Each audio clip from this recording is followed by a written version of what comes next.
আমার অনেক কথা বলার আছে, কিন্তু এখন তোমরা তা সহ্য করতে পারবে না। যখন সত্যের আত্মা আসবেন, তিনি তোমাদের সত্যের দিকে নিয়ে যাবেন। তিনি নিজে থেকে কিছু বলবেন না, তিনি যা শুনবেন তাই বলবেন। তিনি আমাকে গৌরবান্বিত করবেন। এখানে যীশু খ্রিস্ট, তার উপর শান্তি বর্ষিত হোক, ভবিষ্যৎবাণী করেছেন সর্বশেষ ও চূড়ান্ত পয়গম্বর, সর্বশেষ ও চূড়ান্ত নবী মুহাম্মদ সাল্লাল্লাহু আলাইহি সাল্লামের।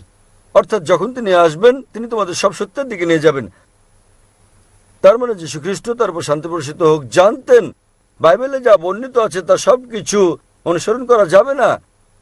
পরবর্তীকালে হতে পারে কয়েক শতাব্দী পর, সেজন্য তিনি বলেছেন যখন সত্যের আত্মা আসবেন, তিনি তোমাদের সত্যের দিকে নিয়ে যাবেন। নবী মুহাম্মদ সাল্লাল্লাহু আলাইহি সাল্লাম সম্পর্কে বলেছেন। তাই শেষ সময়ে হতে পারে অনুসরণ করা সম্ভব ছিল উল্লেখিত বিধিনিষেধগুলো ওল্ড টেস্টামেন্টের এবং নিউ টেস্টামেন্টের, কিন্তু যীশু খ্রিস্ট, তার উপর শান্তি বর্ষিত হোক, বলেছেন যখন সর্বশেষ ও চূড়ান্ত নবী মুহাম্মদ সাল্লাল্লাহু আলাইহি সাল্লাম আসবেন, তোমরা তাকে মেনে চলবে। তাই আজও একজন ভালো খ্রিস্টান হতে হলে এক ঈশ্বরে বিশ্বাস করা ছাড়াও নবী মুহাম্মদ সাল্লাল্লাহু আলাইহি সাল্লামকে বিশ্বাস করতে হবে। আশা করি উত্তরটা পেয়েছেন ভাই।